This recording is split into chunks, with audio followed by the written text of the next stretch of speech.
Well guys, here's the 310G backhoe. Sorry the wind's blowing like crazy. But it's got park brake issues. And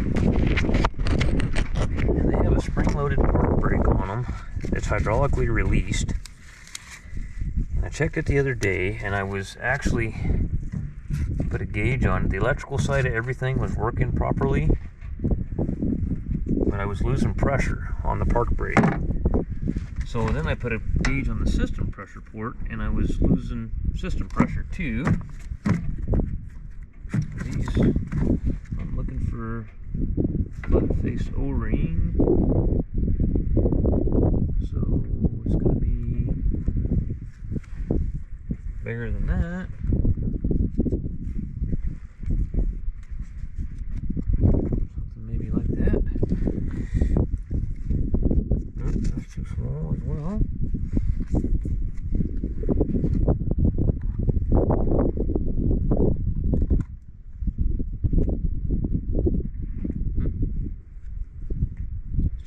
Standard boss O-ring.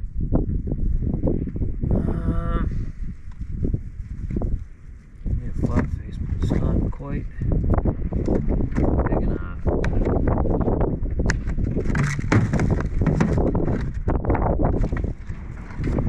Dude, are you already tired of being outside?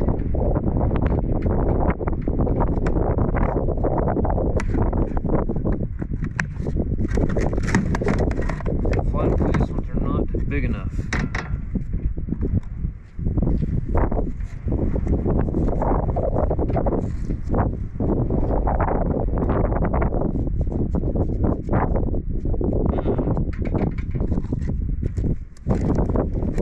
Never ever seem to have the right damn O-rings. Don't care how many kits you get, you won't have the right one. Too big. I guess we're going to be reusing the ones that were in it, I guess.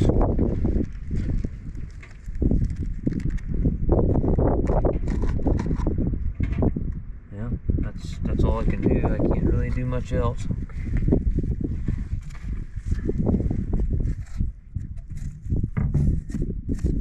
Damn it. Damn it. Okay, so anyway,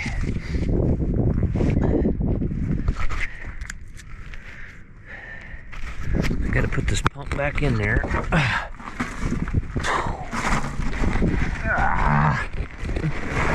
What I did is I checked everything out electrically and everything was fine. So then I put a gauge on the park lock brake piston itself. And I was bleeding pressure off there, but hang on a second. Gotta get situated here. Pull these out. I need to clean that off. Okay, what do we got? Okay. Alright, I gotta find. Hang on a second, guys. I'm sorry. My ears are cold and I got my hat on there and it keeps wanting to, my Velcro keeps coming undone on it. How's that? But I gotta get a rag and clean this sealing surface off here. There's the little shaft that drives that pump. So what I did is I swapped park brake solenoid with one of these. It's fine. There's a pressure regulating valve up in this thing somewhere. I have to get in the book. But what I'm going to do is I'm going to put this pump back in there. Then we're going to cap the line off, go into the park brake piston, and see if the system pressure bleeds off then.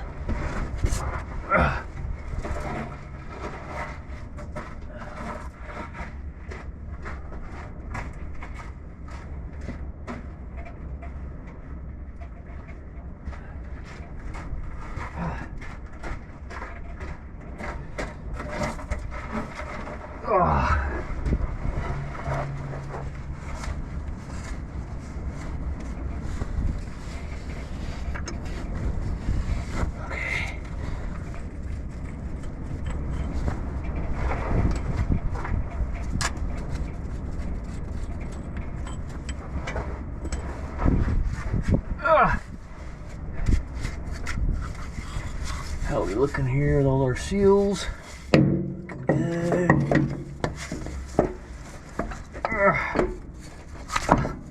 Hey, look at that.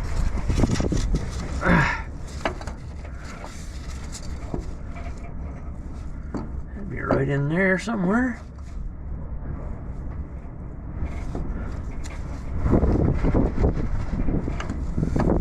There we go.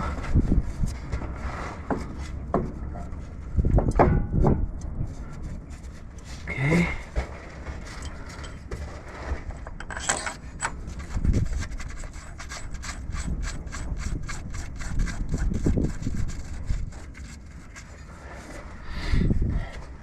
So I just took the discharge line off the main pump because this main pump runs off the back of the what I call a charge pump or transmission pump, I guess.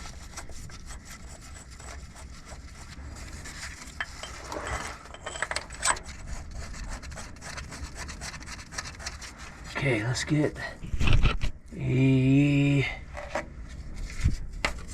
ratchet, and I think that's 10mm Allen. Okay. So on the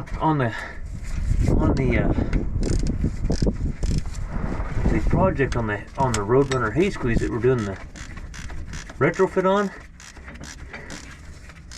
we're completely changing what we're doing. We're not even going to use that cat or that transmission or any of that. We're going with I found an M11 in a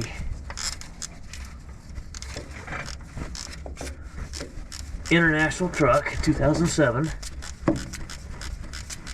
And I had 270,000 original miles on it. And it's got a 4000 series Allison behind it with a PTO already on it and the pump already on it. I don't know if the pump's going to be big enough to do what we need to do. Might have to change pumps around, but I talked the owner into that. I said, you're not going to... Because see, somebody that sold that thing to him, he didn't know any better. I told him that was a C10. He thought he was getting a 10-liter engine. And then I called him once I started looking at it and said, that's not a 10-liter, that's a 3126B. He wasn't very happy about that.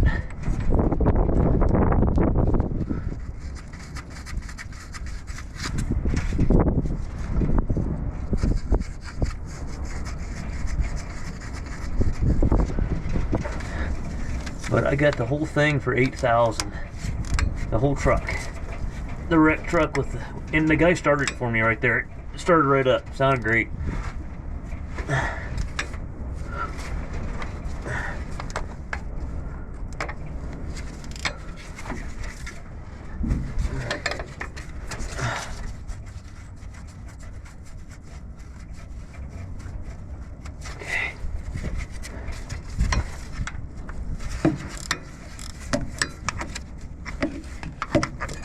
Damn it.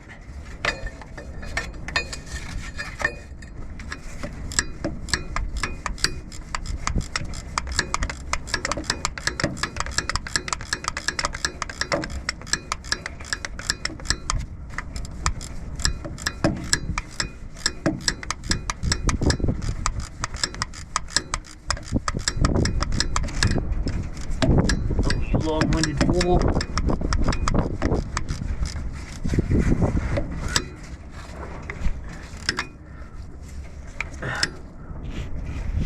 Okay, is anybody else tired of winter yet? I'm definitely tired of it. Okay, is the pilot O-ring on here? Pilot O-ring's on.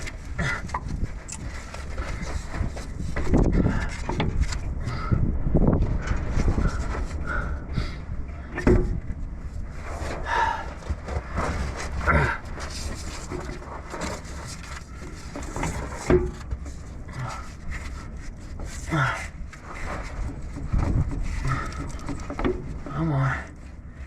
I have to get a pair.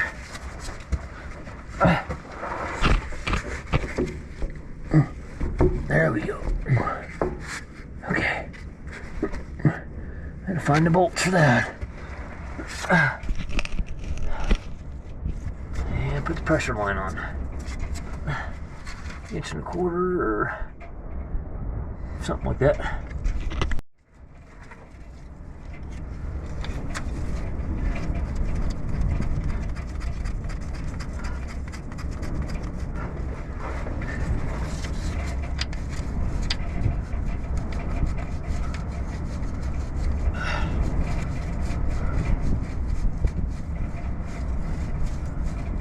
And the filter is almost new on it, so I wasn't suspecting that any.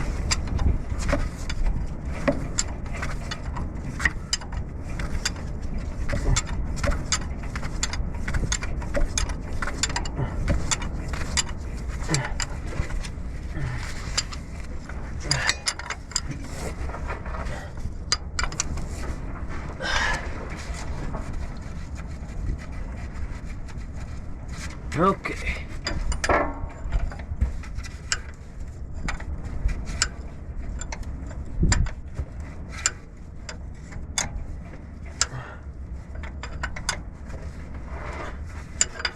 right. I'm gonna put the pressure lines right here.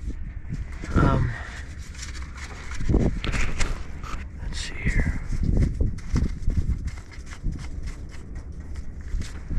Got all these little oil.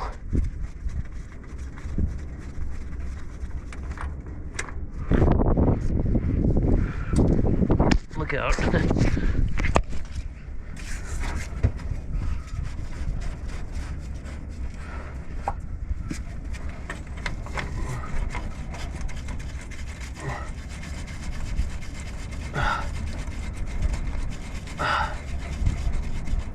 Okay.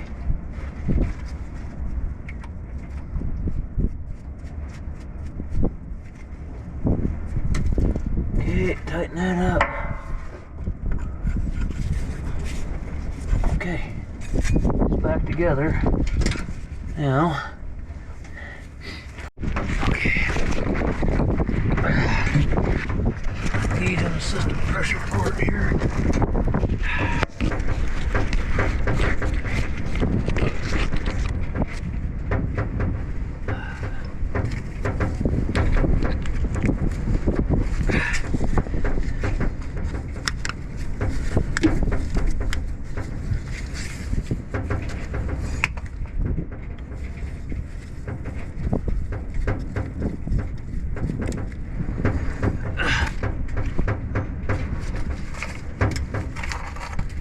Why does that oil look all foamy and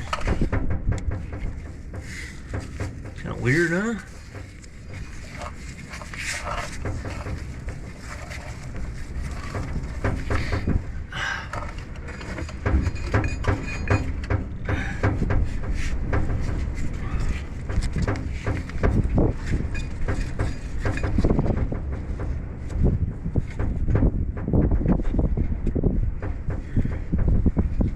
I need a 7/16 in wrench.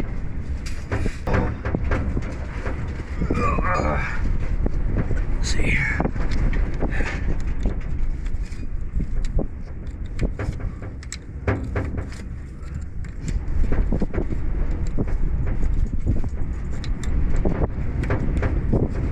It's not something stupid like it's low on oil, is it?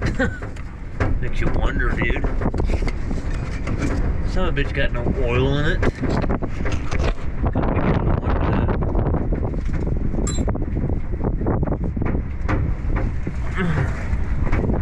I bet it's freaking low on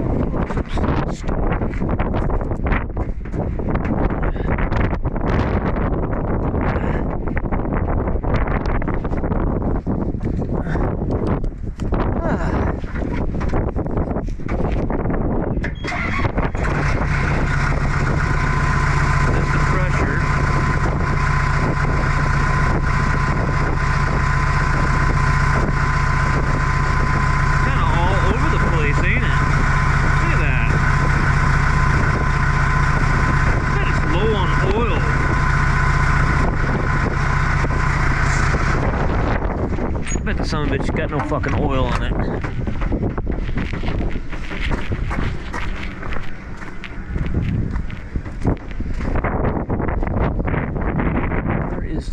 dipstick for this thing at right here.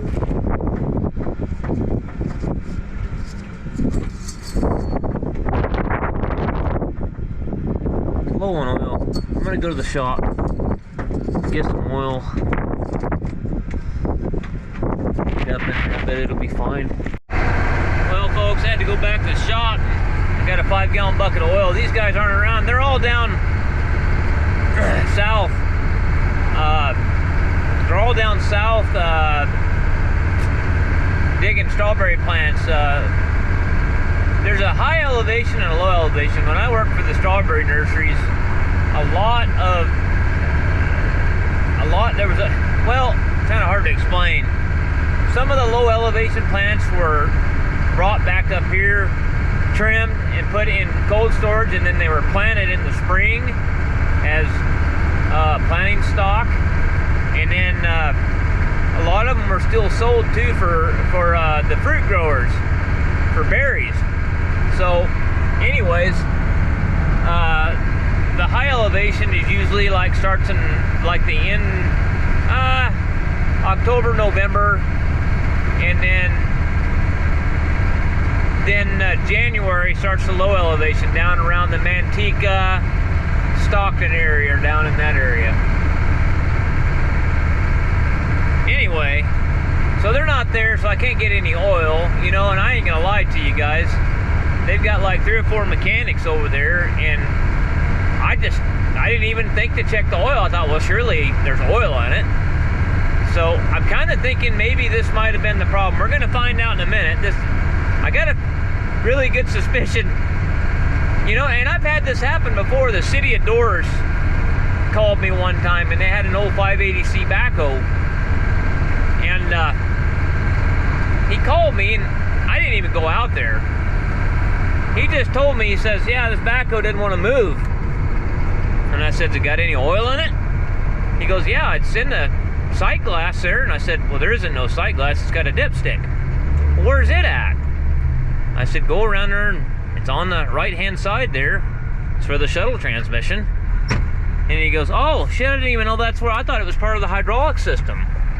See, and the guys don't even know. So, I got a feeling that's probably what's going on here. They think it's part of the actual, like a tractor. You know, like a John Deere tractor, it's part of the hydraulic system. So I bet that's what they're thinking. And they've never paid attention to that fill tube and that dipstick sitting there. So, I got a feeling we're gonna pour oil in this thing and drive it all over the place. But now tomorrow morning I gotta, well, I'll tell you about this morning. It's been a cluster. This whole week's been a cluster. I did a rebuild that I did not show on a Kenworth T800, an 08. That truck, I actually cut the counterbores with my K-line counterbore cutting tool and shimmed all the liners up to 14 thousandths.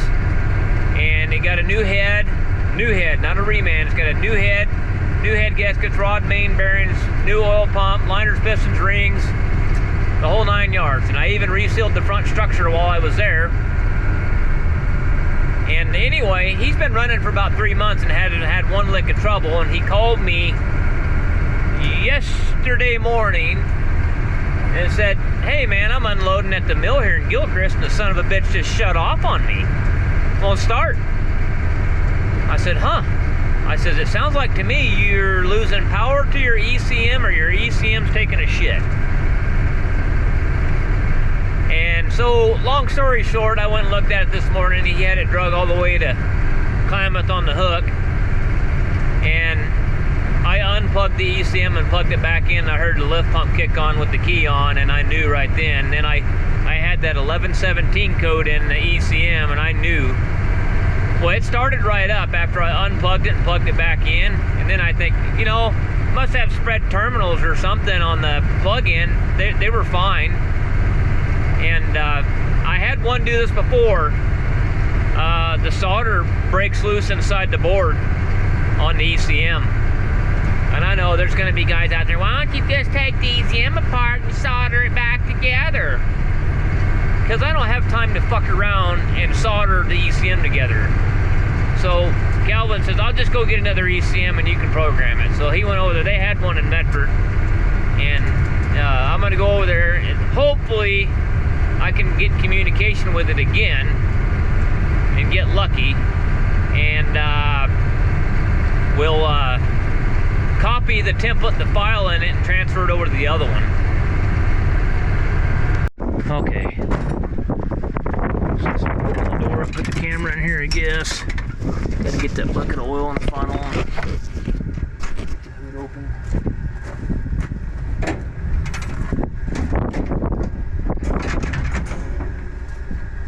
You know what I need to do? It'd be easier if I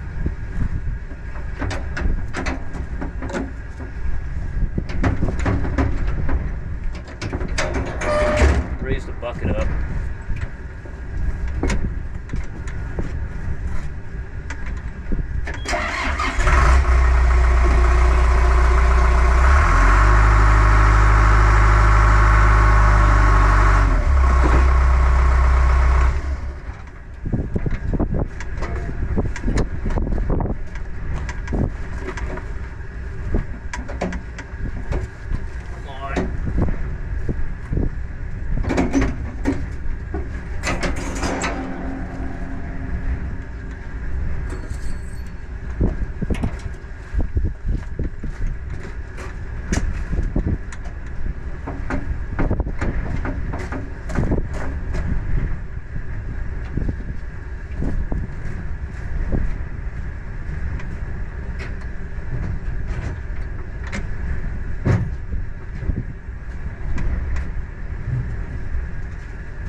Needle's not bouncing near as bad, and the system pressure is staying way more constant now.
check the oil again.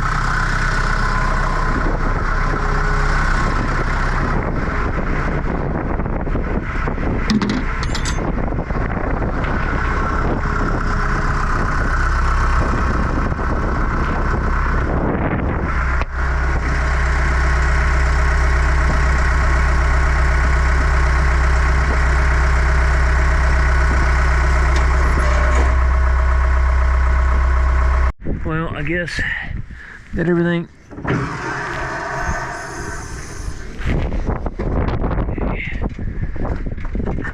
So what I'm gonna do now, I'm gonna go get my laptop, put it in my pickup, run up there. We're gonna copy the template if we can get communication on the old ECM, and then transfer the file to the new ECM.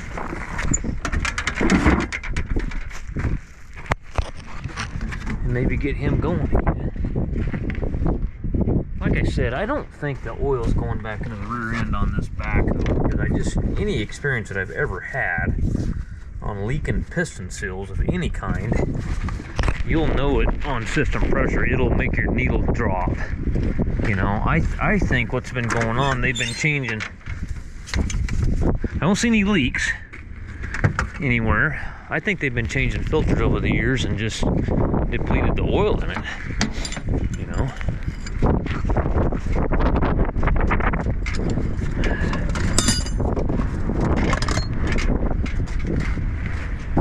Okay.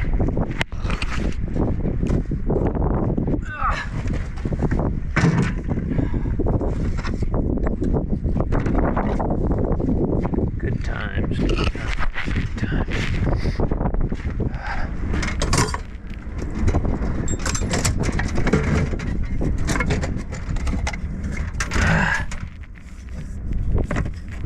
Oh, the truck came here a minute ago and they got the 4050 and the 6170 and hauled them back to their home.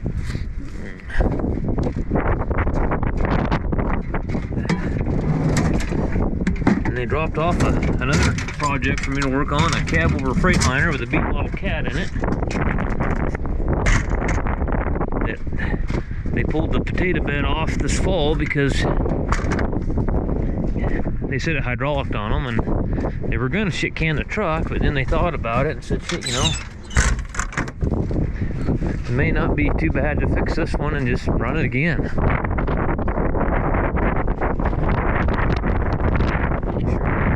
Off of here, battery disconnects off.